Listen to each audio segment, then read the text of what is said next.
మన ప్రభువును రక్షకుడినైన యేసుక్రీస్తు నామంలో జీసస్ ఆర్మీ మిషన్ యూట్యూబ్ వీక్షకులందరికీ ప్రభువైన యేసుక్రీస్తు నామంలో శుభవందనాలు. దేవుడు మిమ్మల్ని దీవించి ఆశీర్వదించును గాక. ఈ రోజు నుండి ఒక ప్రత్యేకమైన అంశాన్ని మీ ముందు ఉంచాలని నేను ఆశిస్తూ ఉన్నాను. మేడగది నుండి గొల్గతా వరకు. ఇప్పుడు రాబోయే నెక్స్ట్ వీక్లో అందరూ గుడ్ ఫ్రైడే, ఈస్టర్ను జరుపుకుంటూ ఉన్నారు. యేసుప్రభు వారి చరిత్ర జీవిత కాలమంతా తెలుసుకోవచ్చు. 4 సువార్తల్లో రాయబడిన చరిత్ర అంతా కూడా మనము చనిపోయేంత కాలం ఆ సువార్తల్లో ఎన్నో విషయాలు మనం నేర్చుకోవచ్చు. ఈ యొక్క దినాన మనం ఒక ప్రత్యేకమైన కార్యక్రమాన్ని ప్రారంభిస్తున్నాం. మేడగది నుండి గొల్గతా వరకు దైవ గ్రంథంలో రాయబడిన ప్రతి సన్నివేశాన్ని మీ ముందుంచాలని నేను ఆశిస్తూ ఉన్నాను. చాలామందికి తెలుసు అని అనుకుంటారు, కానీ నేనేమంటానంటే మనం ఎక్కువగా తెలుసుకోవడం మూలాన ఆయనతో ఎక్కువ సహవాసాన్ని కలిగి ఉంటాం. నేను ఒక చిన్న మాట చెప్పి వాక్య భాగంలోకి వెళ్తాను. యేసు ప్రభు వారి మీద మొదట శిష్యులకున్న విశ్వాసం కొద్దిదే. నిజంగా వాళ్ళ మధ్యలో అవిశ్వాసం కూడా పనిచేసింది. యేసుప్రభు వారు అందుకే అన్నాడు, ఆవగింజంత విశ్వాసం మీకుంటే చాలు అన్నాడు. అంటే పెద్ద విశ్వాసం అని చెప్పాలి, ఆవగింజంత విశ్వాసం. కానీ వాళ్ళు దేవుని యొక్క శక్తిని పొందుకున్న తర్వాత, పరిశుద్ధాత్మ శక్తితో నింపబడిన తర్వాత వారి విశ్వాసం బలమైన కార్యాలు చేయడానికి, దేవుని యొక్క స్వార్థను ధైర్యంగా ప్రకటించడానికి ఎంతగానో ఉపయోగపడింది. ఎందుకు వారిలో అంత విశ్వాసం వచ్చిందంటే వారు యేసు ప్రభువుని వారి అణువణువులో నింపుకొని ఉన్నారు, కలిగి ఉన్నారు. ఆయన సువార్తను వారి గుండెల నిండా నింపుకున్నారు. వారి పెదాల నిండా యేసు గురించి మాట్లాడడం మొదలుపెట్టారు. మిమ్మల్ని చంపేస్తాం యేసు గురించి మాట్లాడితే అంటే వారు మౌనంగా లేరు. మేము యేసు గురించి మాట్లాడకుండా, యేసు ప్రభు వారి గురించి మాట్లాడకుండా మౌనంగా ఉండలేం, ఆయన గురించి మేము సాక్ష్యం ఇస్తాము అని చెప్పారు. ఎంతోమంది వారి నోర్లు మూయడానికి ప్రయత్నం చేశారు, కానీ అపోస్తలులు తమ నోర్లు మూయలేదు. వారు తాము అనుభవించిన ప్రతి అనుభవాన్ని, యేసేతో గడిపిన ప్రతి సన్నివేశాన్ని వివరిస్తూ యేసేను గురించి మాట్లాడుతూ అనేకులకు సువార్తను ప్రకటించారు. దేవుని వాక్యం చాలా అమూల్యమైంది. మనం యేసే గురించి ఎంత లోతుగా తెలుసుకుంటామో అంతగా ఆయన మీద మనకు విశ్వాసము, ప్రేమ పెరుగుతుంది. ఆయనలో మనం అంతగా బలపడగలుగుతాం. కాబట్టి ఈ వాక్యము ద్వారా దేవుడు మిమ్మల్ని ఆధ్యాత్మికంగా బలపరచునుగాక. ఈ వాక్య భాగాల ద్వారా యేసయ్యతో మీకు సన్నిహిత సంబంధం మరింత ఎక్కువ కావాలి. ఆయన సహవాసం, ఆయన ప్రేమ మీలో బాగా అభివృద్ధి చెందాలని నేను ఆశిస్తూ ఈ మాటలు మీకు తెలియజేస్తూ ఉన్నాను. దైవ గ్రంథంలో మేడగది నుండి గొల్గతా వరకు ఒక ప్రత్యేకమైనటువంటి సన్నివేశాన్ని మనం గమనించగలుగుతాం. యేసుక్రీస్తు ప్రభువారు అప్పగించబడడానికి ముందు ఆయన మేడగదిలో ఉన్నాడు. అంటే శిష్యులతో కలిసి మేడగదిలో ఉన్నారు. ఎందుకున్నారు?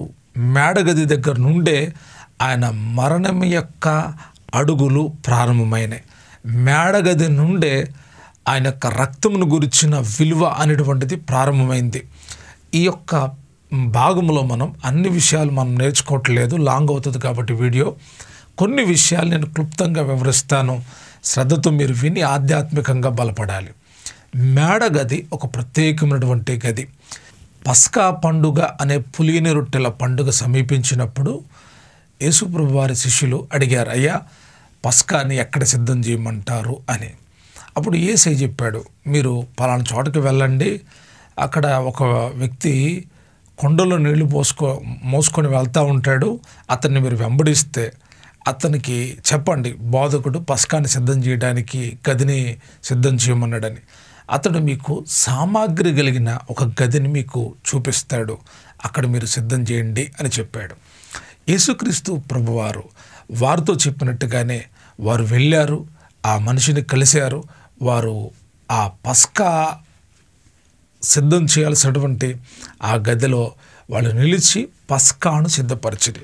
ఒక మాటను మీకు చెప్పి నేను ముందుకు వెళ్తాను. మత్తయి సువార్త 26వ అధ్యాయం 19వ వాక్య భాగంలో ఓ చక్కటి విషయం రాయబడి ఉంది. ఎందుకంటే ఆ మాట తప్పకుండా మనం చదవాలి కూడా. యేసు తమకు ఆజ్ఞాపించిన ప్రకారము శిష్యులు చేసి పస్కాను సిద్ధపరచరి.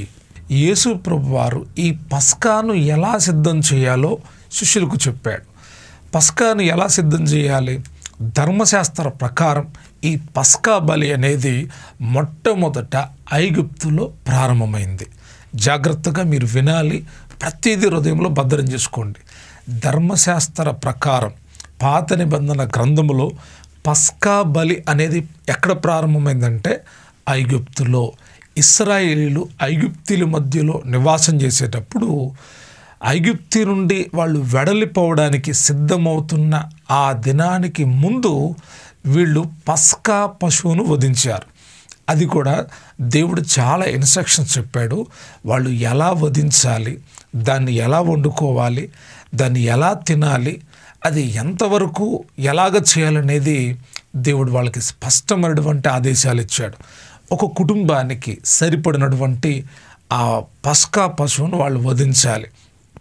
అయితే ఇక్కడ చేయాల్సిన పని, ఆ కుటుంబం అంతా ఆ గృహంలోనే ఉండాలి, గృహం బయటికి వెళ్ళకూడదు. ఆ గృహంలో ఉండడమే కాదు, ఆ పస్కా ఆ బలి పశువును వధించిన తర్వాత ఆ పస్కా బలి పశువు యొక్క రక్తాన్ని కుంచెను తీసుకొని వారి యొక్క గడప కొమ్ములు అనగా గుమ్మాలు ఉంటాయి కదా, ఆ గుమ్మాలకి నిలువు కమ్మి మీద అలాగే 2 అడ్డకమ్ముల మీద వారు దాన్ని పూయాలి. ఏం పూయాలి? రక్తాన్ని పూయాలి. ఎందుకు పూయాలి అంటే దేవుడు వాళ్ళతో చెప్పాడు, ఈ రాత్రి సంహార దూత రాబోతుంది. ఐగుప్తులోనే కాదు, ఆ దేశంలో ఉన్న ప్రతి తొలిచూలు మగపిల్లలు చనిపోబోతున్నారు. కుటుంబాలకు క్షేమం లేనటువంటి ఆ సమయం.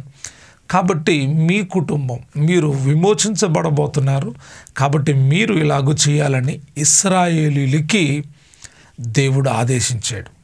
అయితే ఐగుప్తీలు అలా చేశారంటే ఐగుప్తీలు చేయలే. ఐగుప్తీలకి అర్థం కాలేదు కూడా. ఏదో వాళ్ళేదో విందు చేసుకుంటున్నారు, వాళ్ళేదో బలి చేసుకుంటున్నారు, వాళ్ళేదో కార్యక్రమం చేసుకుంటున్నారా అని అనుకుంటున్నారే కానీ వారికేం అర్థం కావాలా. నిజంగా ఈ రోజుల్లో కూడా మనం చేస్తున్న భక్తి దేవుణ్ణి ఎరగని వాళ్ళకి అర్థం కావట్లేదు. ఏంట్రా ఈ క్రైస్తవులు ఏంటి ఇలాగున్నారు, క్రైస్తవులు ఏంటి ఇలాగా అని అనుకుంటున్నారే కానీ ఆ బలి పశువులు ఉన్న రక్తము, ఆ బలిలో ఉన్న ఆ శ్రేష్టమైనటువంటి కార్యము దేవుణ్ణి ఎరగని వారికి ఎప్పుడు కూడా అర్థం కాదు. ఐగుప్తీలకి అర్థం కాలేదు. ఒకవేళ అర్థమైతే ఏం చేసేవాళ్ళు? తప్పకుండా వాళ్ళు కూడా ఇది కార్యం అని తెలిస్తే చేసేవాళ్ళేమో. ఒకవేళ తెలిసినా వాళ్ళు చేయరు. ఎందుకంటే కొన్ని కార్యాలు అందరూ చేయరు, అందరికి ఇష్టం ఉండదు. కానీ ఇశ్రాయేలు ప్రజలు ప్రతి వారు ఎవ్వళ్ళు కూడా తప్పిపోలేదు. ప్రతి వాళ్ళు పస్కా బలి పశువును వధించి ఆ రక్తాన్ని వారి గడప కమ్ముల మీద పూసుకున్నారు. జరిగిన కార్యం ఏంటంటే అర్ధరాత్రి వేళ జరిగినప్పుడు సంహార దూత ఐగుప్తులోనికి వచ్చిందంట. ప్రతి గడపను చూస్తూ ఉంటే ప్రతి గడప మీద, ఇశ్రాయేలు ప్రతి గడప మీద కూడా ఆ రక్తము పూయబడింది. ఆ రక్తము కనిపించిన ప్రతి గుమ్మమును ఆ సంహార దూత దాటిపోయింది.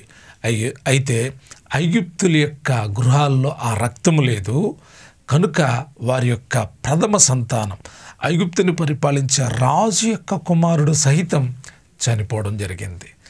పస్కాలో అంత పవర్ఫుల్ అయినటువంటి అనుభవం మనం చూడగలుగుతాం. అయితే క్రొత్త నిబంధనలో యేసు ప్రభువారు సిద్ధం చేయమన్న పస్కా చాలా ప్రత్యేకంగా ఉంది. నేను ఆ మాట ఎందుకు చదివానంటే యేసు తమకు ఆజ్ఞాపించిన ప్రకారము శిష్యులు చేసి పస్కాను సిద్ధపరిచిరి. చాలా జాగ్రత్తగా ఈ మాటను మరలా హృదయానికి, జ్ఞాపకానికి మీరు తెచ్చుకోవాలి. శిష్యులకు చెప్పాడు. ఏమని చెప్పాడు? పస్కాను ఎలా సిద్ధం చేయాలో చెప్పాడు.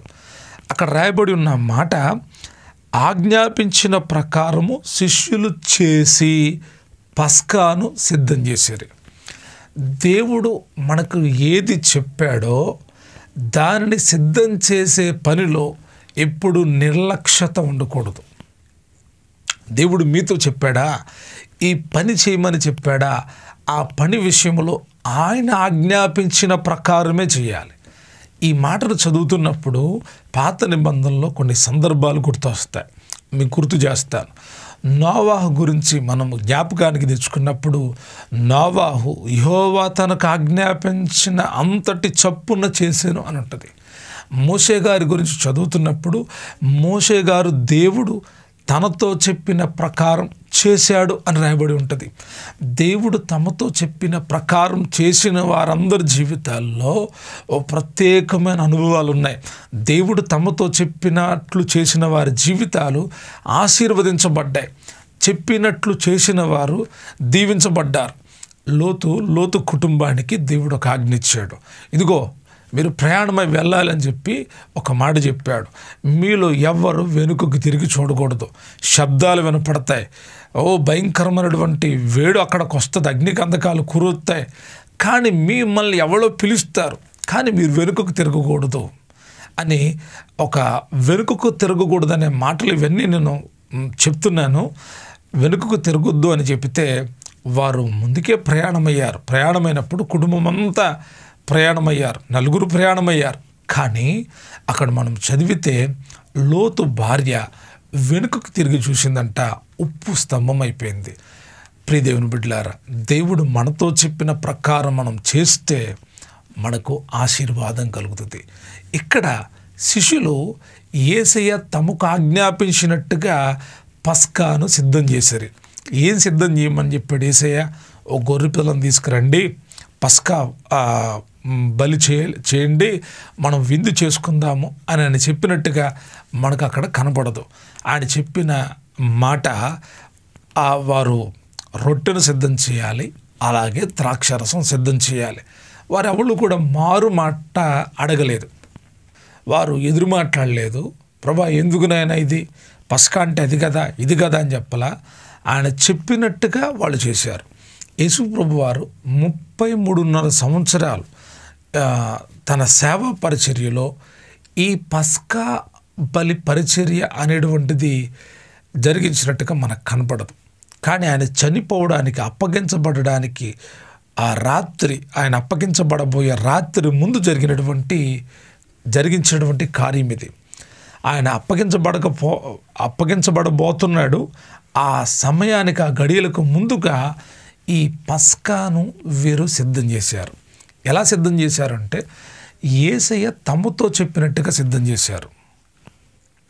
తమకు యేసయ్య ఏం చెప్పాడు అదే చేశారు. మరలా చెప్తున్నాను, యేసయ్య సిద్ధం చేయమన్నట్టుగానే చేయాలి. యేసయ్య చేయమన్నట్టుగానే సేవ చేయాలి. యేసయ్య చేయమన్నట్టుగానే విశ్వాసం కలిగి ముందుకెళ్ళాలి. ఆయన మనతో చెప్పినట్టు చేస్తే అద్భుతాలను మనం చూడగలుగుతాం.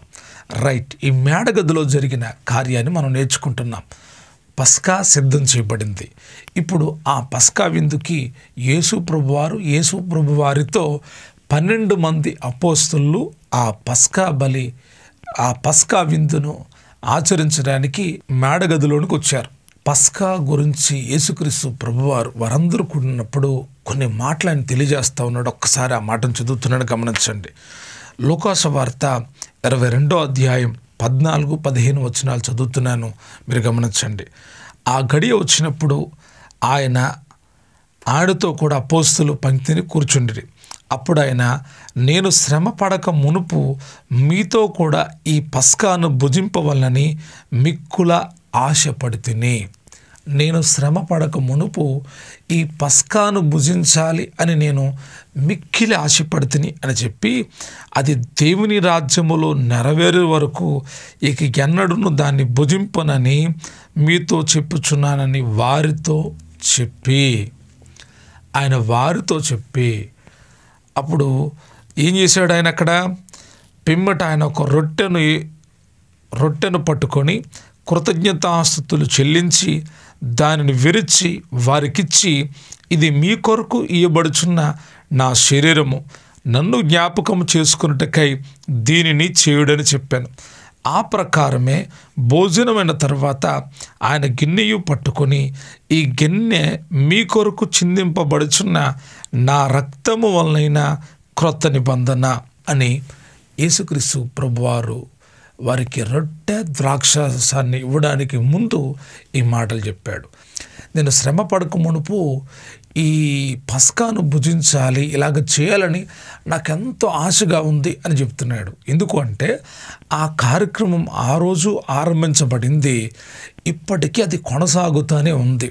అపోస్తలులతో ప్రారంభించబడిన ఆ యొక్క పస్కా బలి అనేటువంటిది క్రొత్త నిబంధనలో అపోస్తలుల ద్వారా యేసుక్రీస్తు ప్రభువారి ద్వారా ప్రారంభించబడింది, నేటికి కొనసాగుతూనే ఉంది.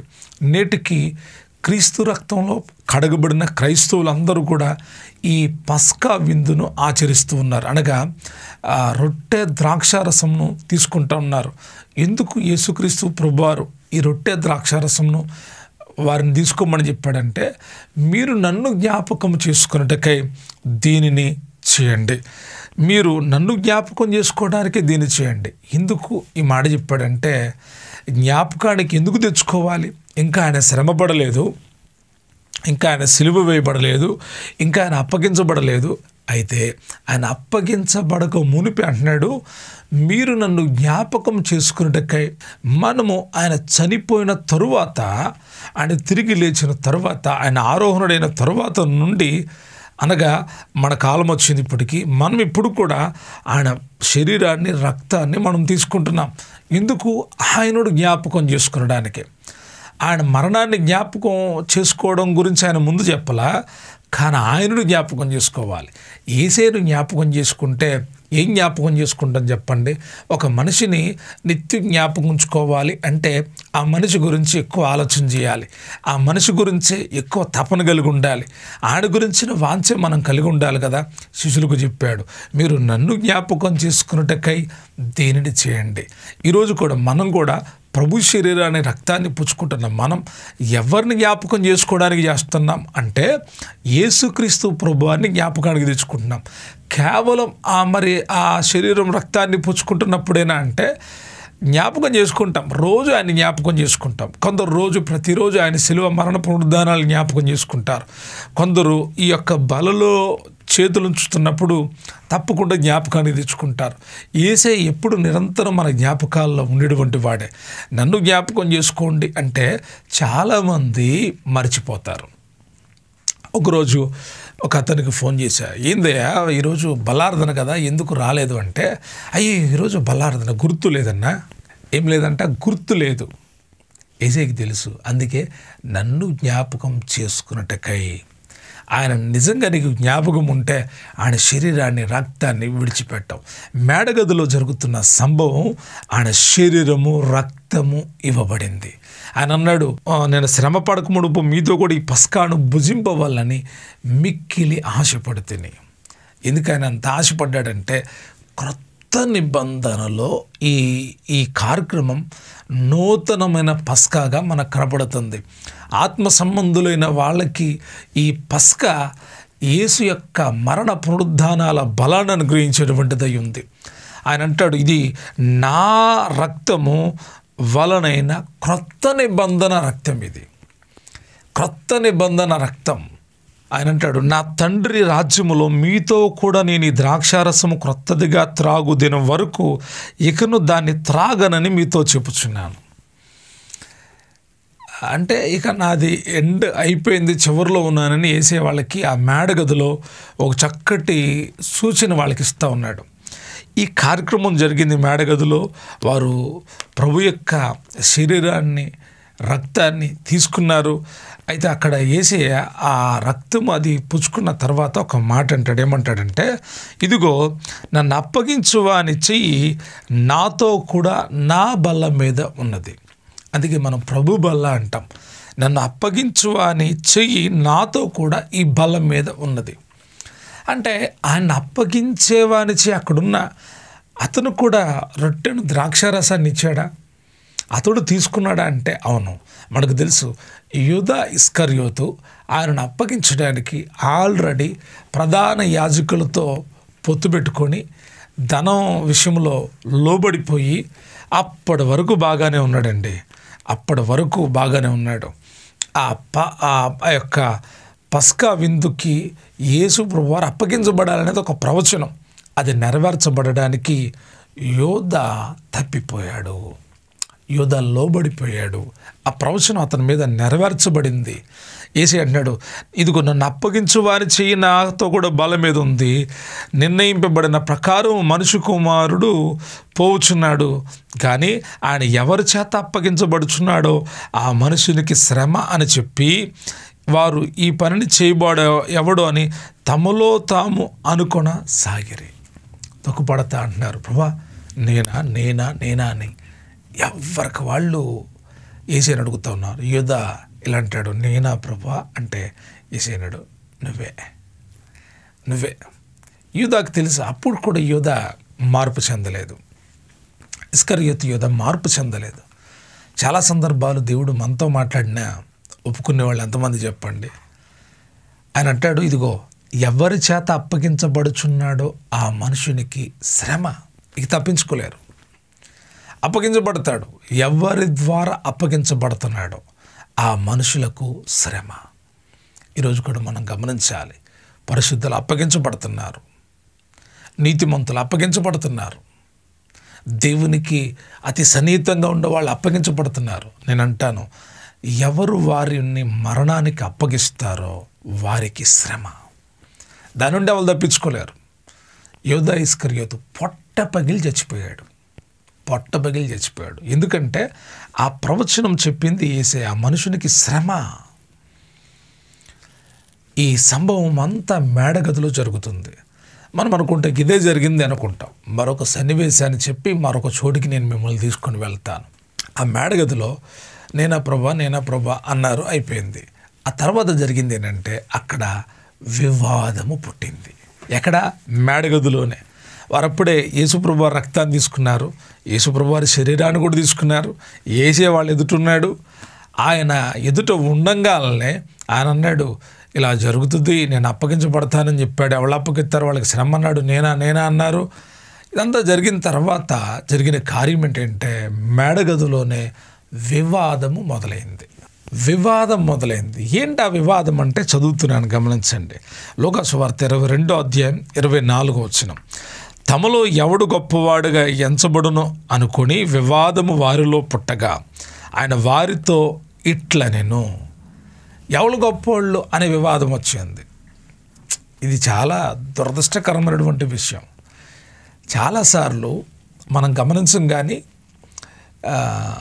ప్రభు బల తీసుకున్న తర్వాత చాలామంది మారిపోతూ ఉంటారు.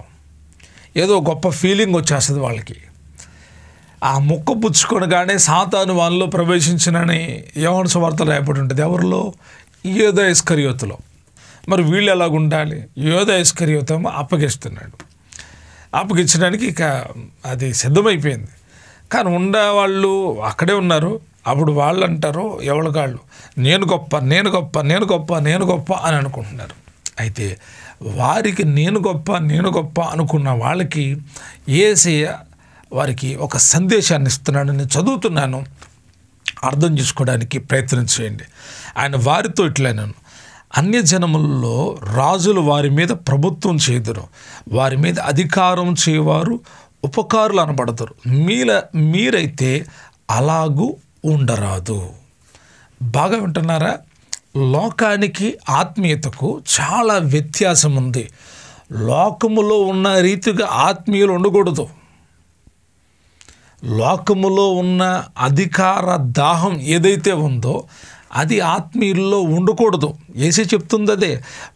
రాజులు వారి మీద ప్రభుత్వం చేయుదురు, వారి మీద అధికారం చేయవారు ఉపకారులు అనబడతారు. కానీ మీరైతే అలాగుండొద్దు.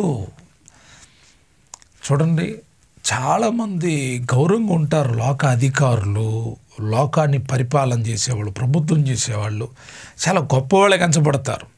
అయితే సేవకులారా, అపోస్తులారా, మీరు అలాగుండొద్దు అని చెప్పానంటాడు. మీలో గొప్పవాడు చిన్నవాని వలెను, అధిపతి పరిచారకుని వలెను ఉండవలెను. చాలా అద్భుతమైనటువంటి విషయం. మీలో నా దృష్టికి మీరు గొప్పోళ్ళుగా ఉండాలి అనుకుంటే మీరు పోట్లాడుకోకండి, నేను గొప్ప అనుకోకండి. మీరు అలాగ ఉండాలంటే మీలో ఉండాల్సిన ఏంటంటే మీలో గొప్పవాడిగా ఎవరు ఉండాలనుకుంటున్నారో వాళ్ళు చిన్నవాళ్ళుగా ఉండండి. ఎంత ఎదిగినా చిన్నవాళ్ళుగా ఉండండి. చిన్న బిడ్డల స్వభావాన్ని గమనించండి. నేను ఒక విషయం చెప్తాను. లోకాధికారులకి దేవుని సేవకులకి వ్యత్యాసాన్ని ఒక 2 నిమిషాలు మీకు వివరిస్తా. ఒక లోకాధికారి మా నియోజకవర్గ ఎమ్మెల్యే గారి దగ్గరికి వెళ్ళి నేను కలవాలి అనుకుంటున్నా. నేరుగా ఆయన ఆఫీస్ దగ్గరికి వెళ్ళిపోయి నేరుగా ఆయన దగ్గరికి నేను వెళ్ళడానికి కుదరదు. అంటే ఆ నియోజకవర్గంలో ఉన్నటువంటి పెద్దలతో నేను రిక్వెస్ట్ చేసుకోవాలి. దానికంటే నా గురించి రిక్వెస్ట్ చేయడానికి మరొక మనిషి ఉండాలి. ఆ మనిషి వెళ్ళి పెద్దలతో చెప్పి పలానా పాస్టర్ గారు ఎమ్మెల్యే గారితో మాట్లాడాలంటున్నారు, అపాయింట్మెంట్ కావాలి అని అడగాలి. అప్పుడు వాళ్ళు పలానా టైంకి సార్ కలవమన్నారండి, ఆ టైంలో మీరు వచ్చి కలవచ్చు అని చెప్తారు. ఇది లోక అధికారం. అయితే మీరు అట్టుండొద్దు. మీరు గొప్పవాళ్ళు అనిపించుకోవాలనుకుంటే చిన్నవాళ్ళుగా ఉండండి. చిన్నవాళ్ళుగా అంటే ఇప్పుడు పాస్టర్ గారిని కలవాలి. ఒకరోజు ఒక దైవజనుడిని కలవడానికి వెళ్ళాము. చాలా ప్రయాసపడి వెళ్ళాము. వెళితే అక్కడున్నటువంటి పరిచారకులు చెప్తున్న మాట ఏంటంటే, పాస్టర్ గారు ప్రార్థనలో ఉన్నారండి, ఇంకా బయటికి రారు. అంటే నేనన్నా వచ్చింది దేవుని సేవకులమండి, ఒక్కసారి చెప్పండి అన్న. వాళ్ళు అంటారు, ఆయన రాడండి బయటికి, మాట్లాడండి ఆయన, ఏం కావాలో మీరు చెప్పండి. మేము వచ్చింది ఆయనతో మాట్లాడడానికి వచ్చాం. ఒక్కసారి ఆలోచించండి. ఇది కాదు కదా ప్రభు మనకు అప్పగించిన పరిచర్య. వాళ్ళు చెప్పాల్సిన మాట ఏంటంటే, అయ్యా వేచి ఉండండి, దేవుని సేవకులకి చెప్తాము, వారు వస్తారు. ఒక పెద్ద దైవజనుడి దగ్గరికి వెళ్ళాం, ఆయన దగ్గర డేట్ తీసుకోవడానికి. అక్కడున్న వాళ్ళు వచ్చారు. ఏంటండి అంటే, పలానా దగ్గరుండి వచ్చామండి, పాస్టర్ గారిని కలుద్దామని. అయ్యగారు ప్రేయర్లో ఉన్నారు, ఒక 15 minutes వెయిట్ చేయండి, మేము వెళ్ళి ఇన్ఫార్మ్ చేస్తారు, వస్తారు అని చెప్పారు. చాలా సంతోషం వేసింది. అది దైవజనుడి యొక్క లక్షణం. దైవజనుడు సాటి దైవజనుడి ఎడల స్వభావం కలిగి ఉండాలి. ఈరోజు అలాగున్నారా? కొంచెం వాక్చాతుర్యం ఉంటే పెద్ద దైవజనుడు, ఆయనతో మాట్లాడాలంటే అసిస్టెంటు, మరొక అసిస్టెంటు, రెఫర్ చేసేవాళ్ళు కావాలి. ఎంతగా మారిపోయిందో పరిచర్య. ఏసీ అలా చెప్పలేదు, మీలో గొప్పవాడు చిన్నవాని వలె ఉండాలి, అధిపతిగా ఉండాలంటే పరిచారకునిలాగా ఉండాలి. నువ్వు ఆధిపత్యం చేయాలి అంటే పరిచారకుడు కావాలి, పరిచర్య చేయాలి, అప్పుడు నువ్వు గొప్పవాడు అవుతావు. అప్పుడప్పుడు కొంతమంది నాయకులు పరిచర్య చేసినట్టు కనపడతారు. ఒక చెట్టు వాళ్ళు పెట్టెళ్తే వాళ్ళు పెట్టరు, అన్ని గోతులని వేరే వాళ్ళు తెస్తారు, వాళ్ళ టైంకి వచ్చి ఒక ఫోటో తీస్తారు. మనం అలా కాదు. నువ్వే తవ్వాలి, నువ్వే పట్టాలి, నువ్వు పరిచారకుడుగా కనబడాలి. అది యేసయ్య యొక్క ఉద్దేశం. యేసయ్య ఏమంటాడు తెలుసా? మనుషు కుమారుడు పరిచారం చేయించుకున్నకు రాలేదు, పరిచర్య చేయడానికి వచ్చాడు ఆయన. శిష్యులకి ఆయన చెప్తుంది అదే, మీరు పరిచర్య చేసేవాళ్ళగా ఉండాలి. మీకు నేను అధికారం ఇచ్చా, మీకు నేను పవర్స్ ఇచ్చా, మీకు నేను ఆధిపత్యం ఇచ్చా, కానీ మీరు ఎలాగ ఉండాలి? చిన్నవాని వలెను. మీకు హోదా ఉంది, డిగ్నిటీ ఉంది. మీరు ఒక అపోస్తలులు, మీరు ఒక కాపర్లు, మీరు ఒక మంచి హోదా కలిగిన బోధకులు. అయితే మీరు ఎలాగుండాలి అంటే చిన్నవాని వలెను, పరిచారకుని వలె ఉండాలి, పరిచర్య చేసేటువంటి వాళ్ళగా ఉండాలి. అటువంటి కార్యం చేయాలని యేసే వాళ్ళకి చెప్తున్నాడు. మరలా వాళ్ళతో ఒక ప్రశ్న అడుగుతున్నాడు, గొప్పవాడెవడు అని. భోజన పంక్తిని కూర్చుండువాడా, పరిచర్య చేయవాడా? పంక్తిని కూర్చుండువాడే కదా. ఇది ఎవరి దృష్టికి? లోకం దృష్టికి. కానీ యేసయ్య అంటాడు, ఇదిగో నేను మీ మధ్య పరిచర్య చేయువాని వలె ఉన్నాను అని ఇక్కడ లూకా సువార్తలో రాయబడి ఉంది. కానీ ఆ ప్రశ్నకు జవాబు మరొక చోట రాయబడి ఉంది అని అంటాడు, పరిచర్య చేసేవాడు గొప్పవాడు నా దృష్టికి, కూర్చున్నవాడు గొప్పవాడు లోకం దృష్టికి. కానీ మీరు పరిచర్య చేస్తున్నారే, ఆ పరిచర్య చేసే వాళ్ళ గుంపులో మీరు ఉండాలని యేసయ్య కోరుకుంటున్నాడు. నేడు కూడా మనల్ని అదే కోరుకుంటున్నాడు ఆయన. మీరు పరిచర్య చేసే వాళ్ళగా ఉండాలి. రకరకాలైన పరిచర్యలు ఉన్నాయి. పౌలు గారు అంటాడు, నానా విధములైన పరిచర్యలు కలవు. 1 కాదు 2 కాదు, నానా విధ పరిచర్యలు ఉన్నాయి. సంఘక్షేమాభివృద్ధి కొరకు ఏర్పాటు చేయబడిన పరిచర్య ధర్మం ఉంది. ఆ పరిచర్య ధర్మంలో భాగాలు ఉన్నాయి. సంఘ కాపరులుగా చేయాల్సిన పరిచర్య ఉంది. సంఘములున్న విశ్వాసులుగా చేయాల్సిన పరిచారకులుగా చేయాల్సిన పరిచర్యలు ఉన్నాయి. అవి గుర్తెరిగి మీరు పరిచారకుని వలె ఉంటే దేవుడు మిమ్మల్ని దీవిస్తాడు. సేవకులైన విశ్వాసులైన పరిచర్య చేసేవాళ్ళు ఎవరైనా గొప్పవాళ్లే. దేవుని దృష్టిలో, యేసయ్య దృష్టిలో గొప్పవాళ్లే. కూర్చునేవాడు కాదు, పరిచర్య చేసేవాడు గొప్పవాడు. ఇది యేసయ్య వాళ్ళకి నేర్పుతుంది. అంటాడు, నా శోధనలో నాతో కూడా నిలిచిన్నవారు మీరే గనుక నా తండ్రి నాకు రాజ్యము నియమించినట్లు నా రాజ్యములో నా బల్ల యొద్ద అన్నపానములు పుచ్చుకొని సింహాసనముల మీద కూర్చుండి ఇశ్రాయేలు 12 గోత్రముల మీద మీరు తీర్పు తీర్చుటకై ఇశ్రాయేలు 12 గోత్రముల వారికి మీరు తీర్పు తీర్చుటకై నేనును మీకు రాజ్యమును నియమించుచున్నాను. గొప్ప వాగ్దానం ఎత్తున్నాడు ఆయన. నా శోధనలో నాతో కూడా నిలిచిన వాళ్ళు మీరే. అంటే అందరు నిలబడలేదా? అందరు నిలబడరు కూడా. అపోస్తలులు మాత్రమే శోధనలో నిలబడతారు. ఇదే గుర్తు. ఆత్మీయులు గమనించాలి, దేవుని పిల్లలు గమనించాలి. అపోస్తలులు మాత్రమే శోధనలో నిలబడతారు. యేసయ్య అన్నాడు, నా శోధనలో నాతో కూడా నిలిచి ఉన్నవారు మీరే. శోధన అనగా అక్కడ ఒకటని రాసి ఉంటుంది, కింద చదివితే శ్రమలలో. యేసుక్రీస్తు ప్రభువారి కోసం శ్రమ పడడంలో మీరు నిలబడుతున్నారా? శ్రమ రాగాలనే పారిపోతున్నారా? చాలాసార్లు శ్రమ కలంగాలనే సంఘాన్ని వదిలిపెట్టి వెళ్ళిపోతున్నారు, సేవకుని విడిచిపెట్టి వెళ్ళిపోతున్నారు. వారికి శ్రమ కలిగిందంట, వాళ్ళు వెళ్ళిపోతున్నారు. కానీ యేసయ్య అన్నాడు, నా శ్రమల్లో నాతో కూడా మీరు నిలిచి ఉన్నారు కాబట్టి మీకు నా తండ్రి బల్ల యొద్ద అన్నపానములు పుచ్చుకొని ఇశ్రాయేలుల 12 గోత్రముల వాళ్ళకి తీర్పు తీర్చడానికి మీకు సింహాసనాలు ఉన్నాయి అంటున్నాడు. ఎంత గొప్ప వాగ్దానమో! వారు లోకరీతిగా ఆలోచిస్తుంటే వాళ్ళకి ఆత్మ సంబంధమైన విషయాన్ని యేసయ్య పరలోక సంబంధంగా వారిని పరలోక సంబంధం వైపుకి వారిని మలిచి వారికి చెప్తున్నాడు. మీరు ఇక్కడ సంగతి ఆలోచించకండి, ఇక్కడ సీట్లు దొరకట్లేదు, ఇక్కడ ఎవరు మమ్మల్ని గొప్పగా చూడట్లేదు అనుకోకండి. పరలోకములో మీరు చేస్తున్న పరిచర్యకు ప్రతిఫలం ఉందని యేసయ్య చెప్తున్నాడు. ఆ తర్వాత మనం చదివితే సీమోను ఇదిగో సాతాను మిమ్మను పట్టి గోధుమల వలె జల్లించుటకు మిమ్మను కోరుకును కానీ నీ నమ్మిక తప్పిపోకుండానట్లు నేను నీ కొరకు వేడుకున్నాను. నీ మనసు తిరిగిన తరువాత నీ సహోదరులను స్థిరపరచమని చెప్పాను. ఇక్కడ ఒక ప్రవచనాత్మకమైన విషయాన్ని యేసయ్య చెప్తున్నాడు. సీమోను పేతురు బలహీనుడు కాగబోతున్నాడని యేసయ్యకు తెలుసు. మరి అదే యేసయ్య ఎందుకు ఇస్కరియోతు గురించి ప్రార్థించలేదు, లేక ప్రార్థించాడా అంటే, ఇస్కరియోతు యూద ప్రార్థన చేస్తే మారేవాడు కాదు. అతని మీద ఒక ప్రవచనం ఉంది, మారదు. రాయబడిన ప్రవచనం నెరవేర్చబడాలి. కానీ సీమోను గురించి అంట, ఇదిగో సాతాను, సీమోను ఇదిగో సాతాను మిమ్మును అంటే మిగిలిన శిష్యులందరినీ జల్లెడ పట్టించబోతున్నాడు. నువ్వు నమ్మిక తప్పిపోద్దంటే మిగతా వాళ్ళందరూ చెదిరిపోతారు, నువ్వు కొంచెం నీ నమ్మిక విషయంలో జాగ్రత్తగా ఉండాలని యేసయ్య ముందుగానే చెప్పాడు. అయితే పేతురు ఏమన్నాడు తెలుసా? అయితే ప్రభువా, నీతో కూడా చెరలోనికి మరణమునకు వెలుటకు సిద్ధముగా ఉన్నానని ఆయనతో అనగా, పేతురు వెంటనే రెస్పాండ్ అయిపోయాడు. నీతో పాటు మరణానికైనా చెరలోకైనా వస్తానయ్యా అని చెప్పంటే, అప్పుడు యేసయ్య ఏమన్నాడు తెలుసా?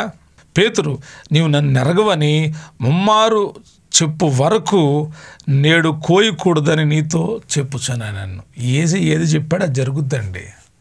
నువ్వు 3 సార్లు అబద్ధం చెప్తావని చెప్పాడు.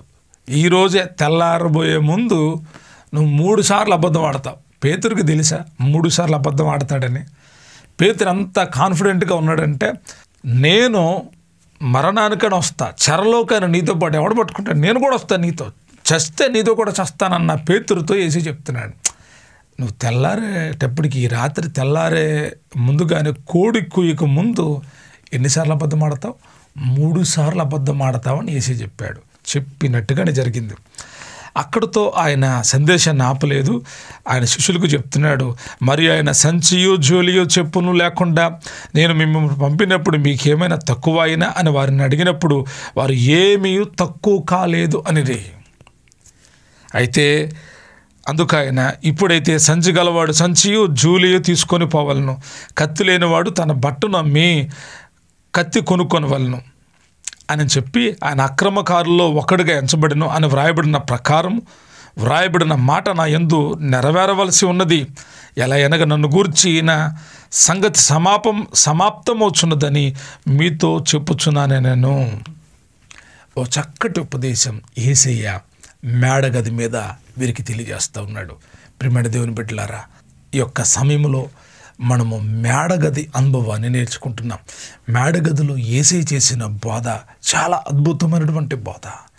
ఇదిగో నీ నమ్మిక తప్పిపోకుండానట్లు నీ మనసును స్థిరపరచడానికి నేను నీ కోసం వేడుకున్నా. నీ మనసును స్థిరపరచుకొని నీ సహోదరులను కూడా స్థిరపరచు. ఆ రాత్రి ఏం జరగబోతుందో యేసయ్యకు తెలుసు. ఆ రాత్రి ఏం జరగబోతుందో యేసయ్యకు తెలుసు. పేతురు జీవితంలో ఏం జరగబోతుందో, శిష్యుల జీవితంలో ఏం జరగబోతుందో ఆయనకు తెలుసు. మేడగదిలో జరిగిన ఈ గొప్ప సంభవం ఈరోజు మనం నేర్చుకుంటా ఉన్నాం. మేడగదిలో ఏం జరిగింది? ఆయన 12 మంది అపోస్తలులతో కూర్చున్నాడు. వారికి ఆయన శరీరమును రక్తమును ఇచ్చాడు. వారికి సందేశం ఇచ్చాడు. వారిలో వివాదం పుడితే ఆ వివాదానికి ఒక క్లారిటీ ఇచ్చాడు. వారి వివాదాల వెనుక ఉన్న ఆశ్చర్యకరమైనటువంటి విషయాలు వారికి అర్థమయ్యే రీతిలో బోధించాడు. పేతురు తప్పిపోతాడని గుర్తెరిగి పేతురును ధైర్యపరిచాడు. నువ్వు మరలా తిరిగి వస్తావు అన్నాడు. యోధా తిరిగిరాడు, ఇస్కరియోతు యోధా తిరిగిరాడు, కానీ నువ్వు తిరిగి వస్తావు అని గుర్తెరిగాడు యేసయ్య. నిజంగా మన మంచి యేసయ్య గొప్ప దేవుడైన ఆయన చెప్పిన ప్రతి మాట నెరవేర్చబడుతుంది. ఆయన అంటాడు, శిష్యులతో అంటాడు, మీరు మీ సేవకు ప్రతిఫలంగా, మీ పరిచర్యకు ప్రతిఫలంగా సింహాసనాలు ఉంటాయి. సింహాసనాలు ఉంటాయి. ప్రాంగణంలో మనం చదివితే జయించు వానికి నా సింహాసనం నాతో కూడా కూర్చుని పెట్టుకుంటాను. జయ జీవితాన్ని కలిగి అపోస్తులకే కాదు మనకి వాగ్దానాలు ఉన్నాయి. జయ జీవితాన్ని కలిగి ముందుకు కొనసాగుదుము గాక. కృష్ణనందు ప్రియ దేవుని బిడ్డలారా, ఈరోజు మేడగది అనుభవంలో నేను చాలా లోతుగా చెప్పలేదు, చాలా క్లుప్తంగా చెప్పాను. అంటే సమయాన్ని కుదించి చెప్పాను. ఇంకా విషయాలు ఉన్నాయి. ప్రభు చిత్తం మీద మరొకసారి ధ్యానం చేద్దాం. తదుపరి అధ్యాయంలో మనం మేడగది నుండి ఎక్కడికి వెళ్ళాడు యేసయ్య, తర్వాత సంభవం ఏం జరిగింది అని ఇలాగ ఒక్కొక్క స్టెప్ను మనం నేర్చుకుందాం. మరొక భాగాన్ని నేర్చుకునే వరకు ప్రభు కృప మనందరికీ తోడయుండి నడిపించును గాక.